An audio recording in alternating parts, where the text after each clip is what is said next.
కడపోలకి high quality life style ఇవ్వాలా. మన కడప వెనకబడిపోయింది. మీకు ఒక విషయం చెప్తాను, చాలా బాధాకరమైన విషయం. కానీ ఆంధ్రప్రదేశ్లో ఉన్న అన్ని కార్పొరేషన్ల కంటే చాలా తక్కువ స్థాయిలో, దిగజారిన స్థాయిలో ఉన్న కార్పొరేషన్ ఏంది అంటే మన కడప కార్పొరేషను.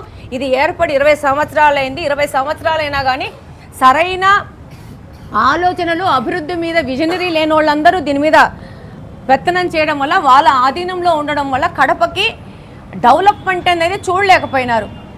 రోడ్ల మీదనే రోడ్లు వేసుకుంటూ ఏ నిధులు ఎక్కడ పెడుతున్నారో అని అర్థం కాకోకుండా ఇలా చేసుకుంటూ పోయినారు. ఇప్పుడు మనము ఒక ప్రాపర్ మెథడ్లో టైం పడుతుంది, కానీ గ్రాడ్యువల్గా